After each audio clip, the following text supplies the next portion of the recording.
Assalamualaikum warahmatullahi wabarakatuh. Pemirsa Mutiara Iman, ketika kita membahas kemuliaan manusia, perhatian sering tertuju pada hal yang tampak, jabatan, kekayaan, dan status sosial. Padahal Al-Quran menegaskan bahwa ukuran mulia di hadapan Allah hanya satu, yakni takwa. Takwa bukan sekadar ibadah ritual, ia tercermin pada hati yang bersih dari kesombongan, lisan yang dijaga, dan perilaku yang tidak merusak bumi. Bahkan Al-Quran mengingatkan keberkahan sebuah negeri sangat terkait dengan iman dan ketakwaan penduduknya, sementara kerusakan kerap lahir dari ulah manusia sendiri. Di tengah berbagai peristiwa alam yang kembali melanda sejumlah daerah, kita seakan diajak untuk berhenti sejenak dan bertanya, sudahkah kita menjalankan amanah sebagai manusia yang dimuliakan Allah? Itulah yang akan kita bahas dalam Mutiara Iman kali ini.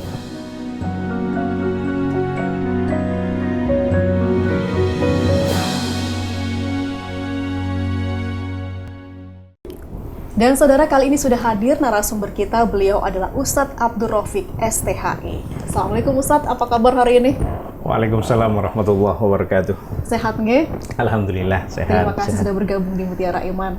Ya. Ustadz, tema kita ini mengajak kita untuk kembali melihat bahwasanya takwa itu bukan sebagai sifat batin belaka, tetapi adalah sebuah tanggung jawab yang berpengaruh pada kehidupan sosial dan lingkungan kita. Di awal, kami akan beri kesempatan Ustadz untuk menyampaikan tausiah pengantar mengenai tentang siapa saja sebenarnya yang mulia di sisi Allah dan bagaimana takwa itu tercermin dari perilaku manusia dalam kehidupan sehari-hari. Untuk itu kami persilahkan, monggo Ustadz Abdul Rafiq. Assalamualaikum warahmatullahi wabarakatuh. Waalaikumsalam warahmatullahi wabarakatuh. Bismillahirrahmanirrahim. Alhamdulillahirabbil alamin. Wabihi nasta'inu ala umuri dunya waddin. Wassalatu wassalamu ala sayyidina Muhammadin wa ala alihi wa sahbihi ajma'in. Amma ba'du. Orang Islam sesama Islamnya adalah bersaudara. Dan itu tidak ada perbedaan di sisi Allah Subhanahu wa ta'ala. Islam sesama Islamnya tidak ada perbedaan di sisi Allah kecuali ketakwaannya kepada Allah Subhanahu wa ta'ala. Yang jelas di situ adalah menjalankan apa yang diperintahnya dan menjauhi dari apa yang dilarangnya. Bahkan suatu daerah, suatu penduduk tenang dan tidaknya, tentrem dan tidaknya, itu adalah ditentukan oleh penduduk tersebut iman apa juga takwa kepada Allah. Jika salah satu penduduk daerah itu dah iman kepada Allah dan bertakwa kepada Allah, insya Allah aman, tentrem, dan nyaman. Sesuai hal itu disampaikan dalam Al-Quran surat Al-A'raf 96. A'udzubillahi minasyaitonirrajim. Bismillahirrahmanirrahim. Walau anna ahlal qura amanu wattaqau lafatahna alaihim barakatim minas sama'i wal ard walakin kadzabu fa'akhadnahum bima kanu yaksibun. Seandainya penduduk desa ini adalah iman dan takwa kepada Allah, pasti Allah akan membukakan pintu barokah dari langit dan bumi jika iman dan takwa kepada Allah. Tapi realitanya, walakin kadzabu fa'akhadnahum bima kanu yaksibun. Mereka adalah mendustakan ayat-ayat Allah. Sehingga oleh Allah diambil mereka, disiksa oleh Allah dari akibat perbuatannya manusia itu sendiri. Bahkan dikuatkan di surat Ar-Rum ayat 41, di sana juga disampaikan, Zaharul fasad fil barri wal bahri bima kasabat aydin nas liyuziqahum ba'dalladzi amilu la'allahum yarji'un. Telah tampak kerusakan di bumi dan di darat dan di laut ini disebabkan akibat dari perbuatan manusia itu sendiri. Akhirnya Allah membuat mereka itu merasakan dari apa yang telah mereka itu perbuat. Supaya merasakan dari apa yang telah mereka itu perbuat, agar mereka itu kembali kepada jalan yang benar. Nah, manusia ada di dunia ini sangat menentukan kehidupan di akhirat kelak. Dari perbuatannya manusia di dunia itu sangat menentukan di akhirat kelak.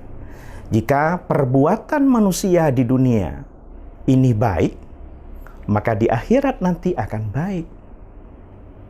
Tapi di dunia perbuatannya jelek, maka akan berduri dengan kejahatan. Jika baik berbuah dengan kebaikan, jika jahat adalah berduri dengan kejahatan. In khairon fa khairun wa in saron fa sarrun. Beda dengan apa? Kalau di luar alam dunia itu beda. Kalau di dunia mau melakukan apapun sesuai dengan keinginan, sesuai dengan selera, monggo maunya. Tapi ingat, dari semua yang dilakukan, dari semua yang diperbuat, itu pasti ada balasannya.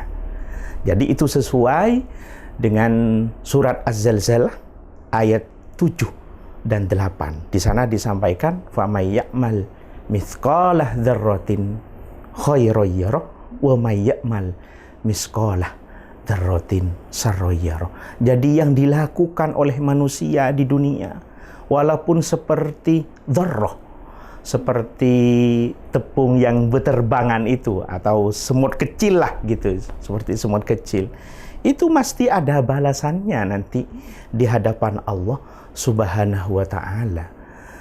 Dan manusia di dunia ini tidak bisa mengambil sesuai dengan keinginan.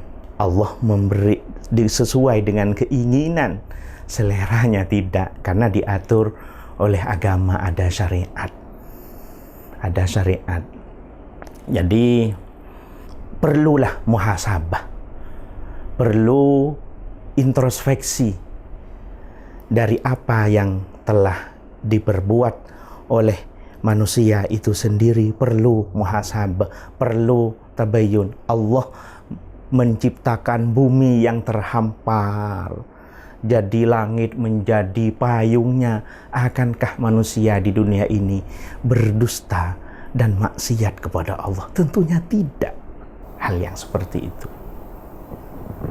Ya. Masya Allah, Ustadz Abdul Rafiq ini mengingatkan kita bahwasanya takwa ini menjadi nilai kemuliaan kita di hadapan Allah nanti. Ustadz, sebenarnya soal ketakwaan, bagaimana kita meningkatkan iman, takwa tadi, seringkali kita terima ilmu semacam ini.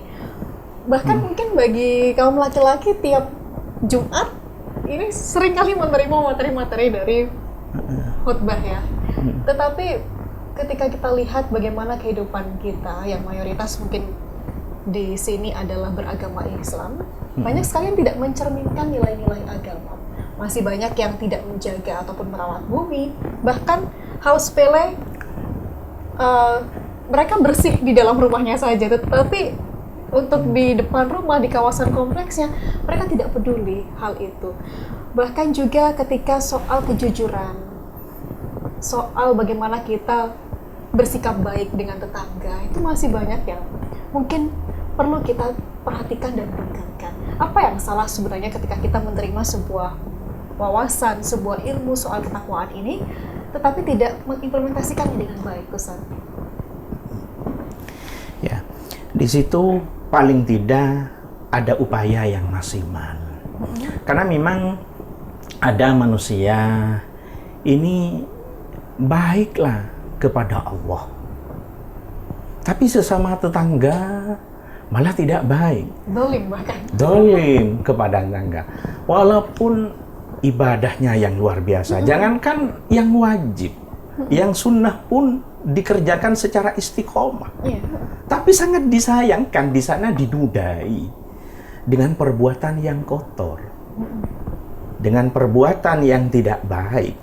Maka konsep Quran ini menyampaikan juga bukan hanya kepada Allah. Jadi hablum minallah, hablum minan nas. Jadi harus sama-sama baik kepada Allah dan baik kepada sesama manusia. Kepada Allah saja baik, tapi kepada manusia tidak. Hanya kepada manusia yang baik, tapi kepada Allah tidak baik. Jadi sangat baguslah Al-Quran mengajarkan seperti ini. Bahkan bisa jadi bukan hanya kepada manusia, kepada makhluk Allah, kepada tumbuhan-tumbuhan yang ada di bumi ini. Jadi bisa disebabkan karena dengan adanya bencana alam ini, bisa karena memang dengan perbuatan manusia yang maksiat juga durhaka kepada Allah bisa. Tapi juga dari seperti penebangan pepohon sampai terjadi longsor, bencana. Karena tidak menjaga, tidak merawat dengan lingkungan yang ada. Sehingga hal itu bisa terjadilah musibah yang tidak diinginkan bersama. Benar.